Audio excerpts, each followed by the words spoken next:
Good afternoon. Welcome to our June Human Formation Coalition training webinar. Today, our time will be focused on coaching on the full 34 strengths, as well as the use of strength finders with teams. Our presenter today is no stranger to this ministry, nor to strength finders. I'd like to introduce Joe Killian. Joe received his MBA from the University of Pittsburgh, Katz Graduate School of Business, and his MA from Duquesne University in Religious Ed. He served for 10 years as a Director of Religious Education and is a Master Catechist in both the Pittsburgh and Greensburg dioceses. He has 25 years of corporate and church coaching experience. He is the founder of Our Journey with God ministry and the author of the weekly Journey blog. We welcome Joe today, and to confirm, there will be a question and answer session at the conclusion of his talk. Now, I'd like to begin as we do all things, in the name of the Father, and of the Son, and of the Holy Spirit.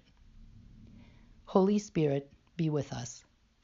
We ask you to guide and bless Joe today as he shares his knowledge with us. We also ask that you open our ears and minds to hear and learn what will serve each one of us best in our kingdom work. We ask this as all things through our Lord Jesus Christ. Amen. The first part, section 1, will be on the full 34 strengths coaching. Not sure how many of you have experienced full 34 strengths coaching yourself. Obviously, that would be a first step in becoming a full 34 strengths coach, and I do highly recommend that. I'll talk about that as we go through the session. The second session will be about team strengths coaching and the opportunity that we have to build teams as we bring them together and coach through the strengths. So that's the agenda. As we focus on the session, I want to give you a sense of what my intention is, what my goals are for learning objectives for you. First of all is that we recognize the full impact, the impact of full 34 coaching, that we learn and understand and know the strengths categories, that we maximize our signature strengths in those we coach, and we understand the importance of developing non-patterns, and ultimately that we can come to appreciate the value of coaching team strengths. So those are our objectives for this session, and I'd like to start out with a story of a pastor that I'm currently coaching through the full 34 and am soon to embark on coaching his team. He basically came to me with a bit of a dilemma. He was recommended that he come to me and for coaching by somebody I had worked with in the past. And as Father contacted me, he, with a pretty strong sense of angst in his voice, he came and said, I spend so much time and energy casting the vision for our parish. Why can't I get people to help me in our efforts to achieve that vision? And, what's with these people? And his focus was on the word parishioner, on them. And as we know, in order to help leaders in church and ministry, and as well as in organizations outside of the church, we need to have leaders focusing on first growing themselves. And that was the initial thing that I did with Father, was to help him understand that we needed to work in developing him prior to working with his team and then ultimately with his parishioners. So that's the challenge he came with. And basically what I proposed to him and what we are now in the midst of is coaching him through his full 34 strengths. It has been, as so many of these sessions are, a wonderful experience for this particular pastor. As we think about full 34 strengths coaching, it's an additional opportunity to constantly reinforce what strengths is all about so that we can help our coachees understand more specifically how important it is to understand their own full strengths, full 34 strengths. So great coaches grow an understanding of their own strengths. So each of us are constantly learning and growing in our own strengths. We need to know and fully understand all 34 talent themes, strengths, so that we are able to be effective in coaching others.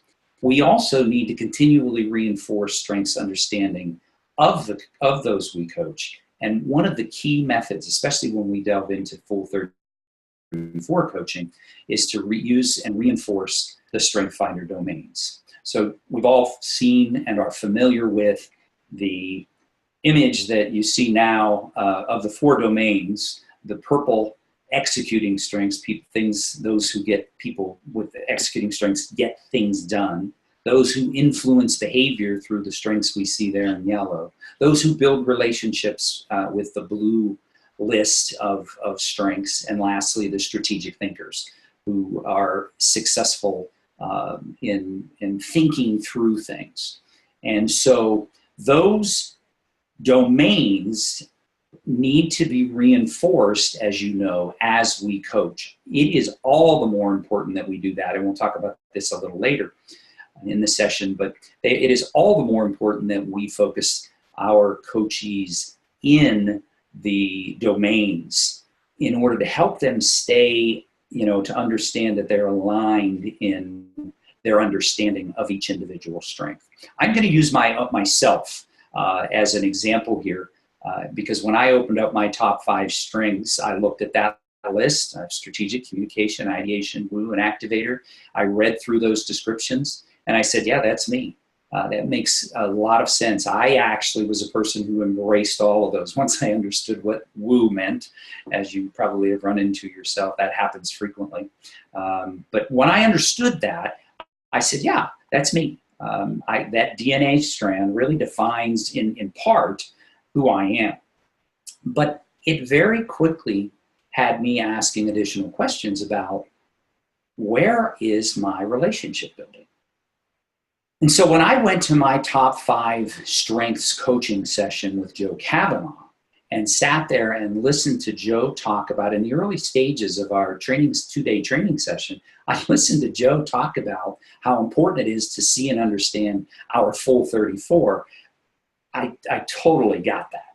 And it wasn't long before, even sitting there, I said, I've got to know. So I picked up my phone and I spent the $69 and I opened it up. And as soon as I opened it up, it became clear that what my understanding, how limited my understanding was in only seeing my top 5, because there was my relationship building. You can see on my strengths DNA strand there that 7 of my next 9 are relationship building.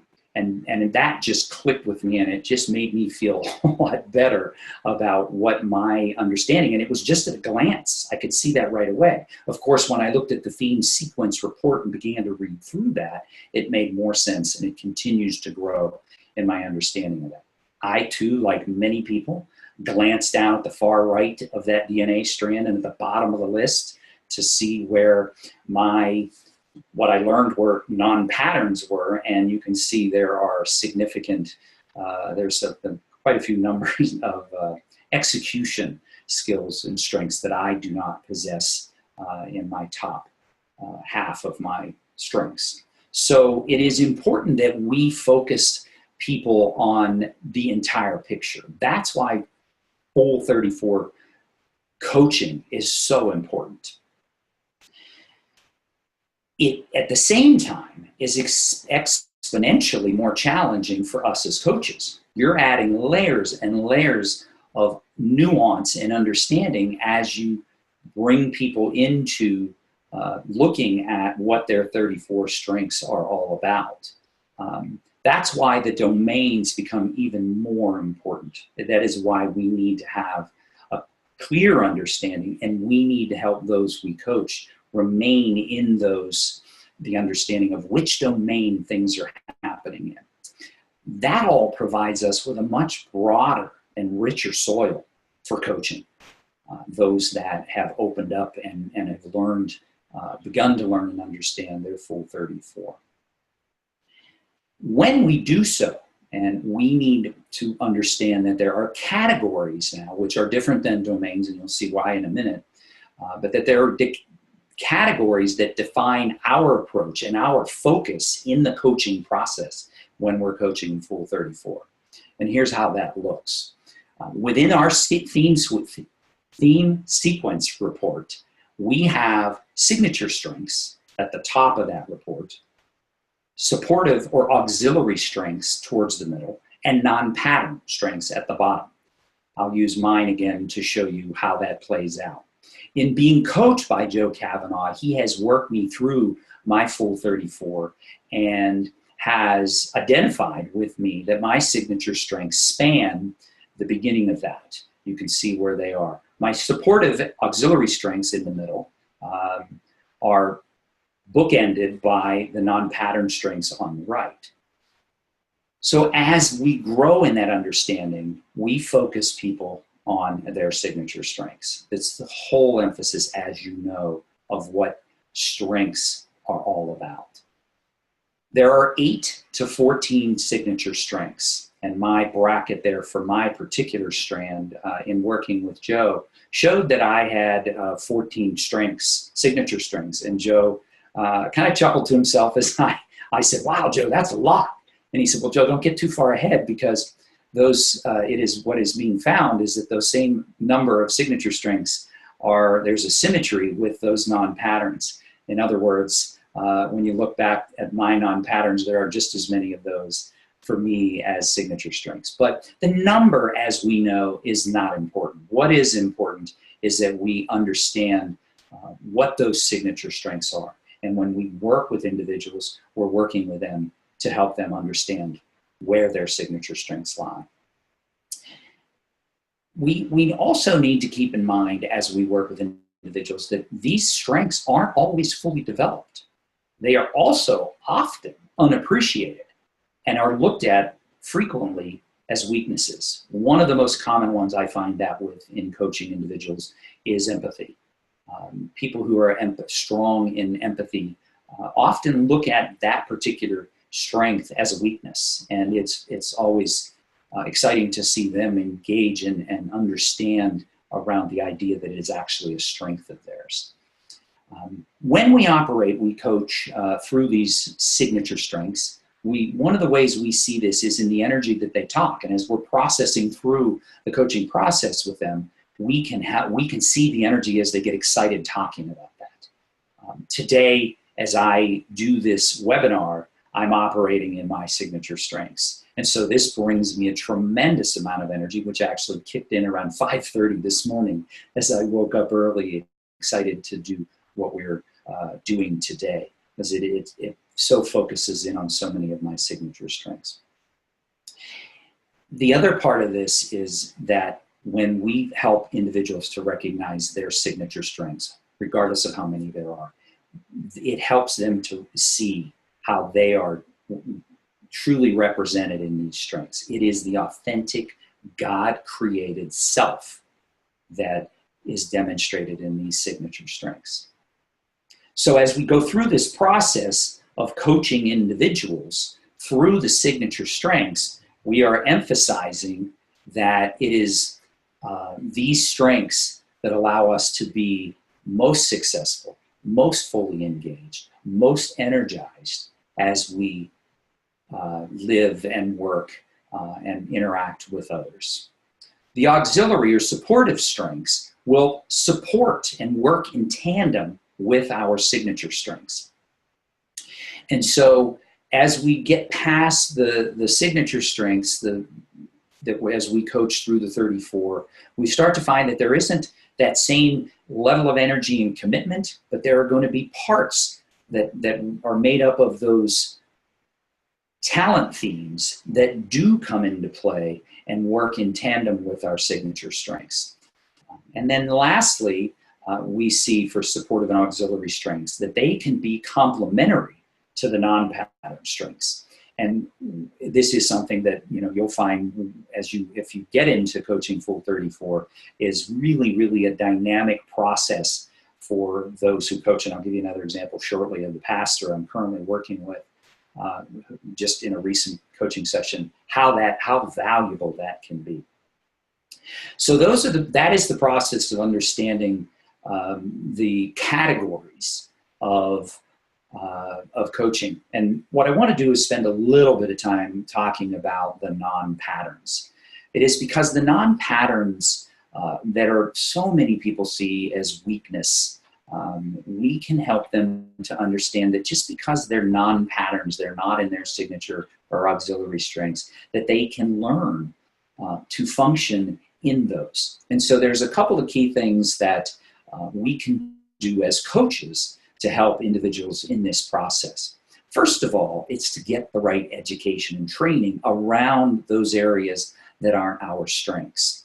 Perhaps you've seen this particular graphic. I use this in every coaching session, and I frequently go back to it as they struggle with the idea behind what is the difference between a talent and a strength. Remember, we know that. We understand this. Sometimes it's important to go back to this graphic, particularly as you're coaching non-patterns, and suggest that they think about the fact that even though it's not one of their greatest strengths, it is something that can be developed over time.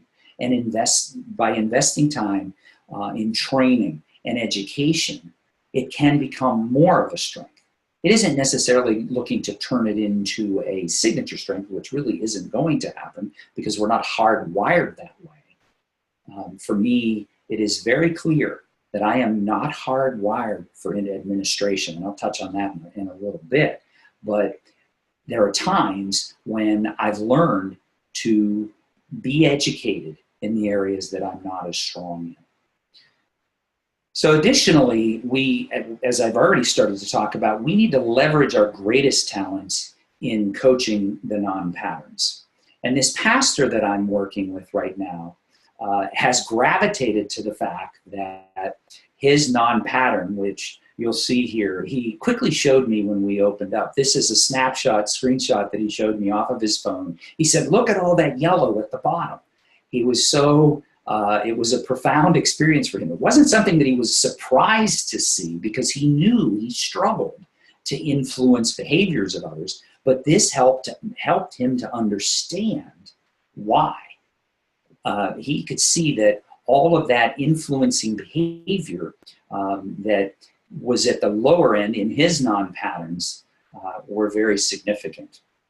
So my role, my job, our job with coaches is to help them understand, to see it, to appreciate it, but not to dwell on it. Because what we want them to do is to focus on their top, their signature strength. So here's that same pastor's list, top 8. We had gone through his strengths, and you can see he's got a combination there of relationship building, execution, and as you go further down through his, you would see additional strategic thinking. But you have to go all the way down to his number 16 before you get to an influencing behavior. And he began to dwell on that. So we talked through that in the coaching session when we had opened this up, so that he could understand that while they're not signature strengths, we could develop those and rely on his greatest strengths, his signature strengths, to accomplish what he needed to accomplish. And it was really cool because we broke up that session. I came back a few weeks later, and the problem had been solved. And he excitedly told me about the fact that he had a joint meeting with his pastoral and finance councils over a major initiative in the parish, and they had given him full support and a promise of participation. And so he was sharing that story with great enthusiasm. And I said, so from what we talked about before, you are able to influence behavior, and in fact, with great success. We spent time then unpacking that.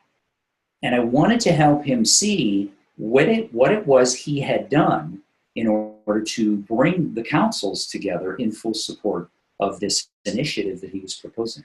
And really what had happened was it was very clear that what he had done was to rely on his deliberative approach, his number one strength, to look at the initiative that he was proposing understand how that connected with his secondary strength of connectedness.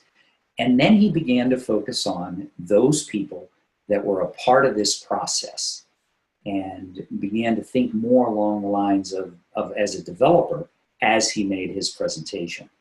And so by leaning into, as we say, his signature strength, he was able to bring them around to a successful commitment to the activity and initiative that he was moving forward with. So leveraging those greatest talents can be tremendously helpful. We also want to help people to identify complementary partnerships within their own strengths, within their own individual strengths, both in our auxiliary and their strategic strengths, those strongest ones, signature strengths, that they can combine them, as I said, with Father. He saw how those two came together. My number one strength, as you saw earlier, was strategic.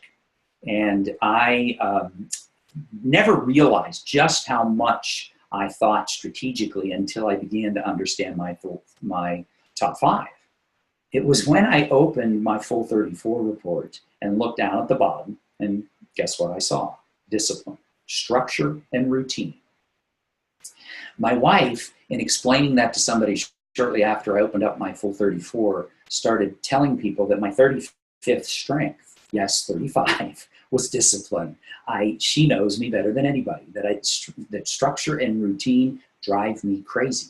But there are times when I need to be disciplined. And what I have learned over the years is to lean into my strategic approach to thinking to allow me to be more disciplined by laying out everything I need to do when I get overwhelmed with a lot of activities, and then strategically prioritizing those and checking them off one by one in order to be more disciplined in those times I need to. Father, in our conversation just the other day in our most recent coaching session, talked about a situation where he was planning to deliver a negative message to the parish. Not a negative message from the standpoint that he was being negative, but he was sharing with them the fact that there was a change that had to be made that he knew was going to be received negatively. And his initial reaction was to start thinking about how he could do that. And what he decided to do was to offer, in his way, explaining to them in a very deliberate fashion, using his number one strength, how he believed he had, in the year that he had been pastor of this parish, how he had done many things that were difficult, but that people had come back to him and said, you know, we're glad you did this. It's hard at first. We're glad it's happening. The more we talked about it, the more I had him think about how he wanted to influence behavior. We looked at his communication non-pattern, and we went through the process of how can he influence behavior through communicating. And in doing so, I was able to help him shift his thinking and presentation to them. Instead of talking about himself and what he had done, we were able to put things together in a way that he communicated to the parishioners their needs. He acknowledged them. He was focusing on them. He was in this with them, and he presented that communication very successfully with great response from the folks who supported him and were happy in spite of the challenge that they all faced.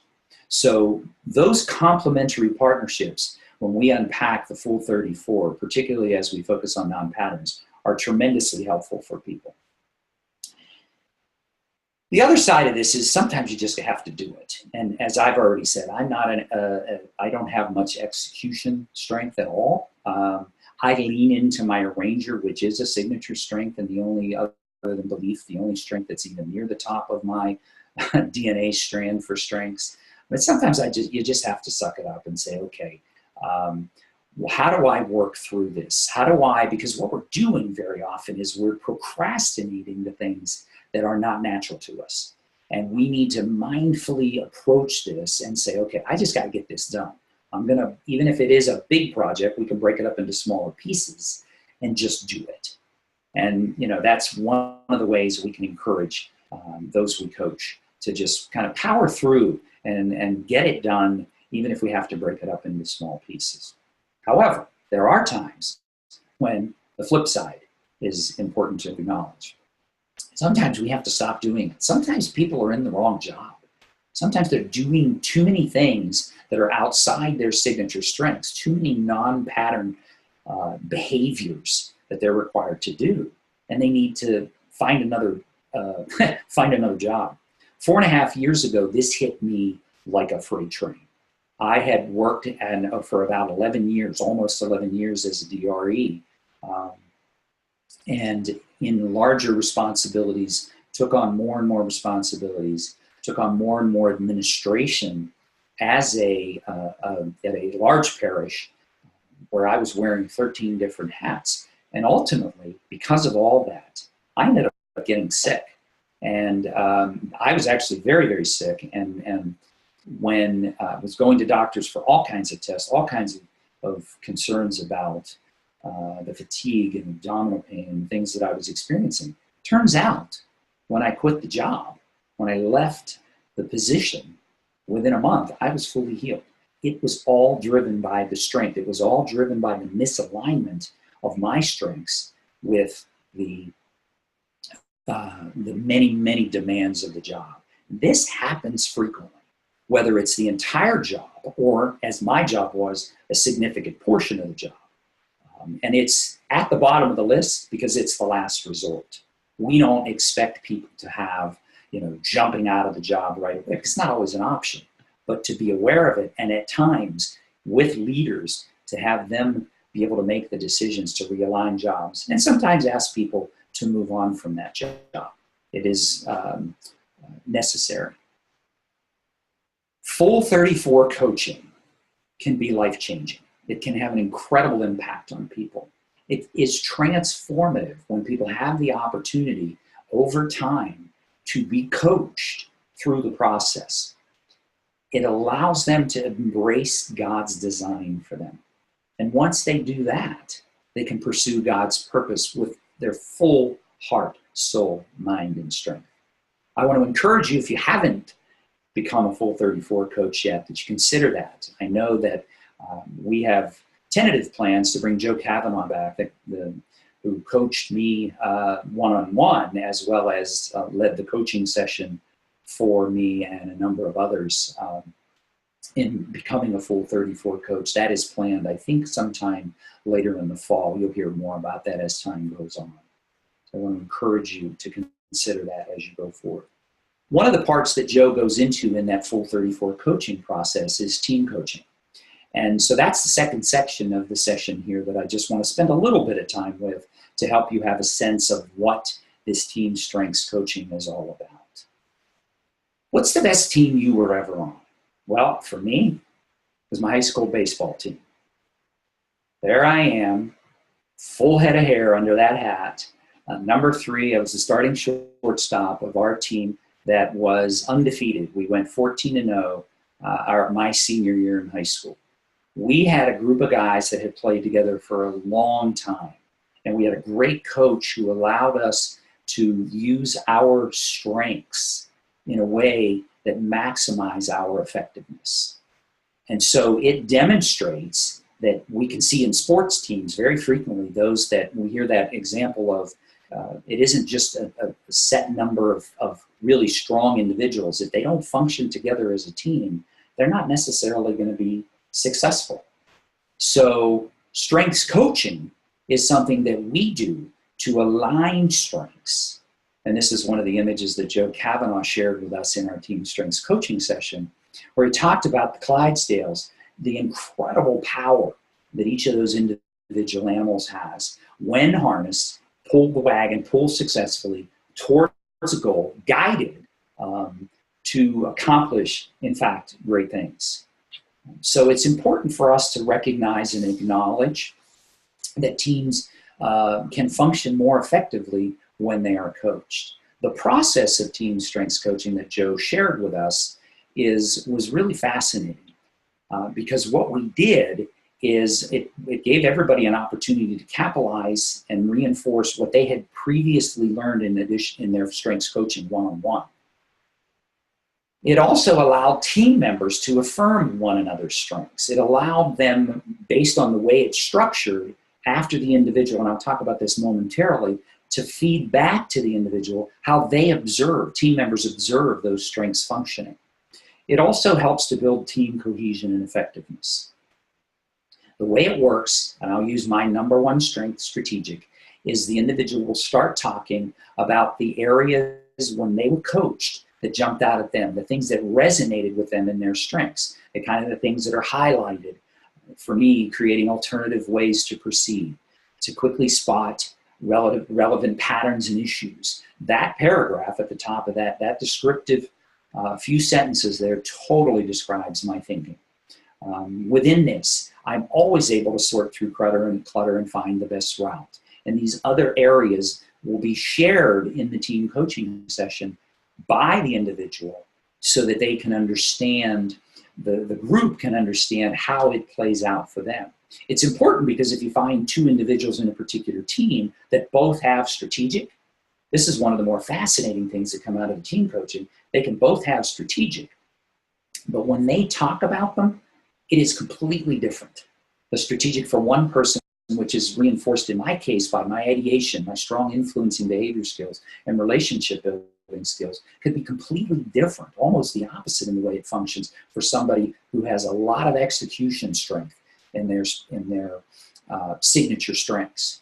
So it's really fascinating in that team environment when individuals get to see how they operate that way. But most importantly, the individuals receive feedback from their team members, their teammates, on what it is they have observed in these individuals' strengths, which is a powerful affirmation for the individual. And so it is, each of these is, you process through each one of these with every member of the team in that same way. And it has a profound impact on the team in a number of different ways. This is a team I just last week coached, the makeup of the leadership team. The president of the organization, this is a ministry outside of a parish. The first person was the president, and then that president's leadership team. You can see here that they had a pretty well-rounded, in their top 5 strengths, a pretty well-rounded cross-section of those domains. But when you look at the individuals and how they operate, it was extremely helpful when each individual worked through their top 5 strengths and got affirmation for how they work together, for understanding of how they interact one-on-one with each other, and how they can make adjustments in the way they function. The other part of the team coaching process is it opens the door for that complementarity that I talked about in individuals. The complementarity that exists here, you have 2 individuals, if you look on the right of the screen, that are strong in strategic thinking. Those are not signature strengths for the president of the organization, and she realizes that she needs to lean into her 2 individuals that have such strong signature strengths in strategic thinking in order to allow for successful planning and long-term thinking that she's not naturally inclined to do. She has much stronger, even as we've looked at her full 34, she has much stronger strength in the execution and influencing side of things. So she leans into them for that. So this team coaching process can be cathartic for organizations, for teams, because once this happens, once the leader has been coached, and all of these people that go through the team coaching process go through one-on-one coaching, but once that coach, that leader, has learned to be vulnerable and to be open, this team coaching session is incredibly powerful. And you'll sit and watch as they share back and forth with an affirmation that rarely happens in the world. And we get so much negative feedback from everybody that this team coaching session really can be incredibly powerful. So I want to encourage you to think about that coaching that we have up and coming because this is a part of it. This team strengths coaching is a part of what Joe Kavanaugh does in the full 34 sessions. The other area of this that is helpful is sometimes the strengths need to be put in the barn, so to speak. And you've got to be careful that we are not overusing strength or projecting our strengths into the situation with other people. And so coaching team strengths provides the opportunity for discussion about that process. Under certain circumstances, we need to put things in the barn. I joked with the pastor that I was coaching the other day using my communication as an example.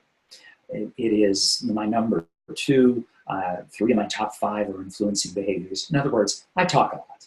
So I have to consciously remember to put that communication strength in the barn. Another way of that for me would be using duct tape. There are times when we need to set those things aside.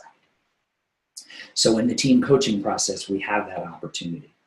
And so this process of team coaching really provides a tremendous opportunity for harnessing team strengths that will yield great results while at the same time improving team morale. It also enhances the parish's ability to build God's kingdom.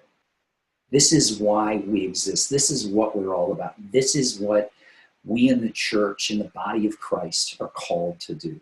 And team coaching can be an incredibly powerful tool to allow that to happen.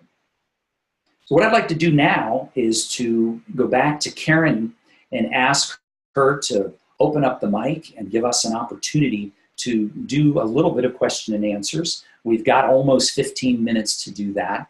And so, Karen, if you can go ahead and do that, and we'll be happy to answer any questions you have.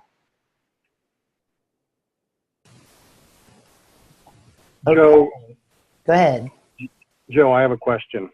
So I've watched you, I've known you for about 10 years, 15 years now, maybe closer to 15 years.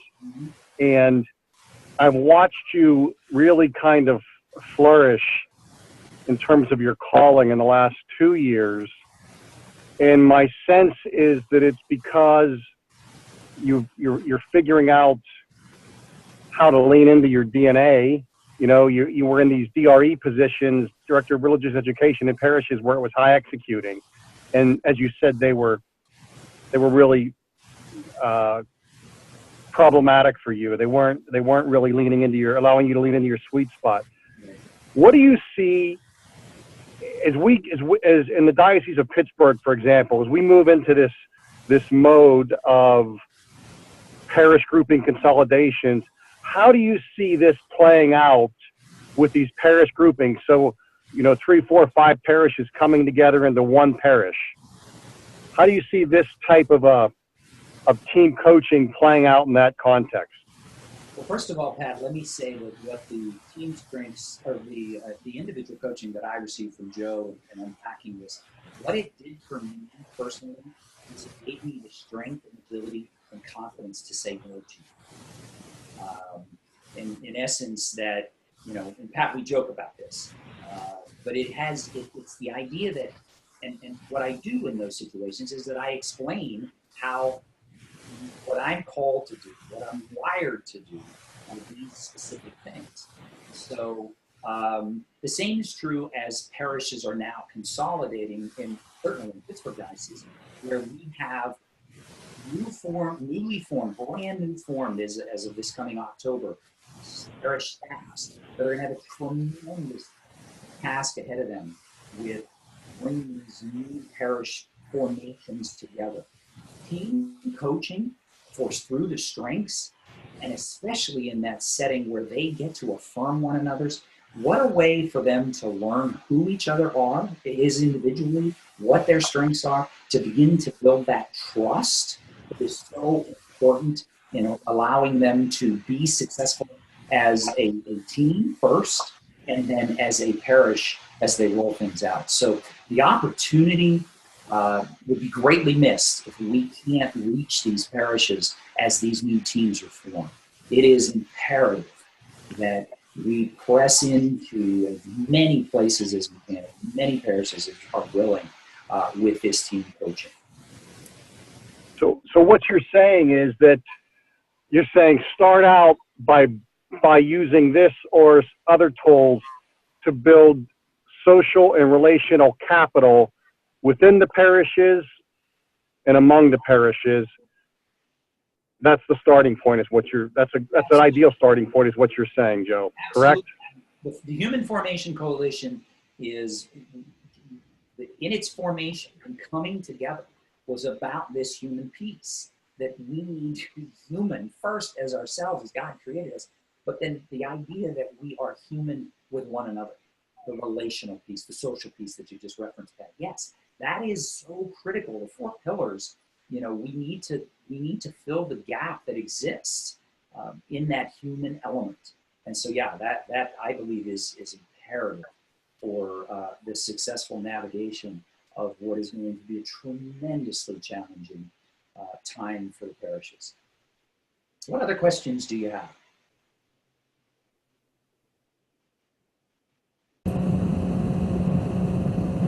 Hello, Joe. Vaughn, can you hear me?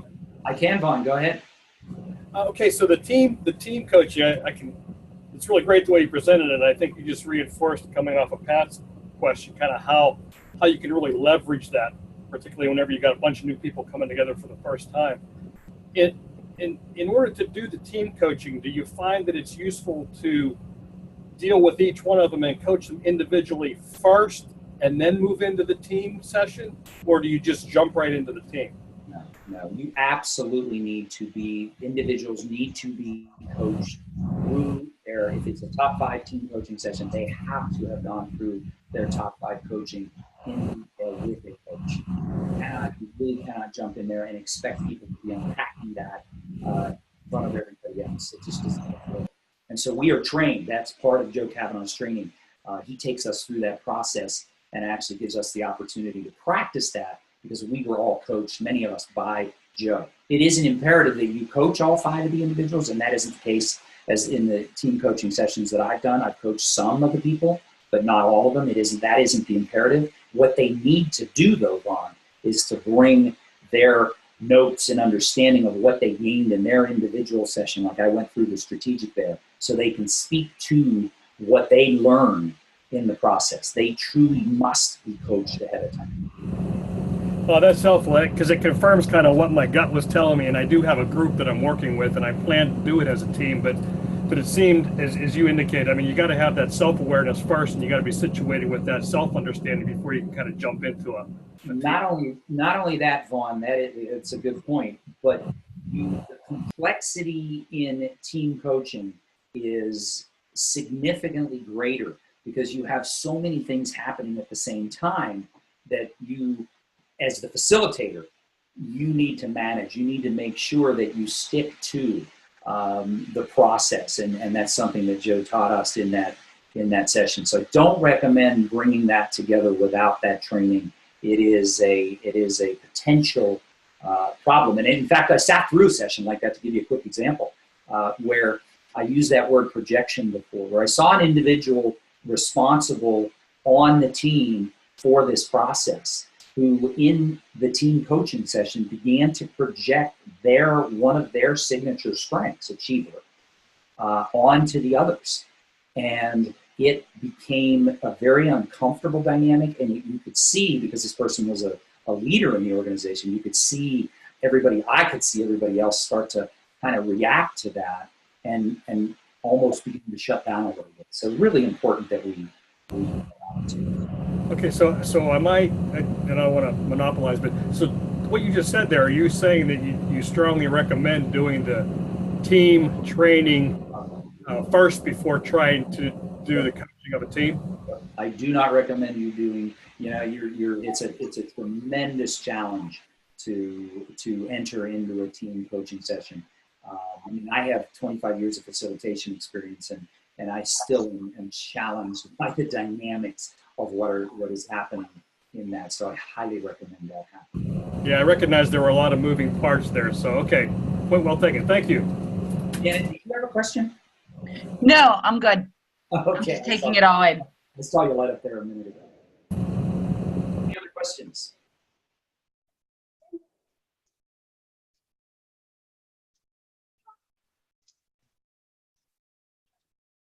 Joe, can I make a comment, kind of question about your pastor who you coached in the influencing domains? Sure. So there's a seminary that uses this strengths in a different state. It's not one of our seminaries locally. And they use strengths in the formation, in their human formation of their young Catholic seminarians. And what this vice rector of the seminary told me is that the young men who come in that are high in the influencing domain, which is less than 10% of the population, they oftentimes are the first ones that move out of the seminary, that discern out, because in the church, these influencing talents and strengths generally aren't welcome. All the more reason for the team coaching and pastors that don't have that to identify who in their staff or who in their leadership bodies has the influencing domain. Again, this whole concept of mutual interdependence in a parish team context. So thank you for that, making that point. Oh, you're welcome. And I think that's the opportunity that exists for us in the Human Formation Coalition. And as we have additional people, we've got this session planned for those of you that are obviously been through the training sessions. We've got another one coming up in September. So if you have folks that want to be trained through that first 5 strengths coaching, as well as the APES, the opportunity is tremendous. The need is going to be huge, and it is.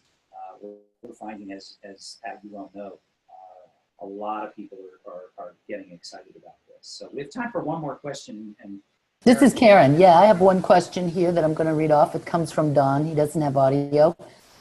He says, I understand the importance of the strengths, but are there any measurable results that coaches can set and achieve?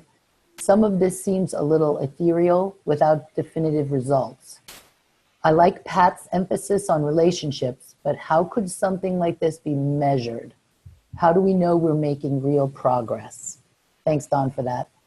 Yes, thank you, Don. And the experience for me as a coach over the years is the engagement of the individual. And so the team coaching side of things is relatively new for us here in the Human Formation Coalition.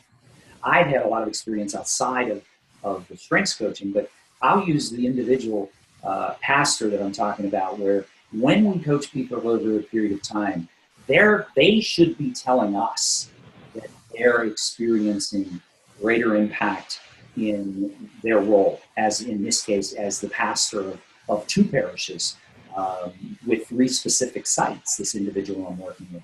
He is giving me the feedback in our conversations about where this is making a difference. He's coming to me with both his success stories and his frustrations, and leaving the training sessions with an active plan to engage with his parishioners, with his leadership team, to continue to develop and grow them as a team and as a parish. So I think there is an opportunity, while that is somewhat more of a subjective assessment of what's happening, I think there's probably measurement that can be done with engagement. Ultimately, we can look at all kinds of things. When it comes to stewardship, the time that's being given for a parish that's growing and being successful in this process, we can see the stewardship, time, treasure, and talent happening. Those are the measurements that we're really looking for. The fruit of the Spirit is where we should see the true impact in this. You got to remember, this is about God's kingdom. And so we can use those metrics and measurements, but really the fruit is what we should be seeing over the long run. Great question, Dan. All right. Thank you all for joining. Thank you all for the questions. I want to remind everybody, we do have 2 sessions in a row coming up done by Joshua Miller on his book, Unrepeatable. You'll get the invitation for that soon. And I would also encourage all of you, if you have any feedback on this particular session, you can respond to Joe, or you can respond to the invitation you got initially to this, or if you have other topic ideas.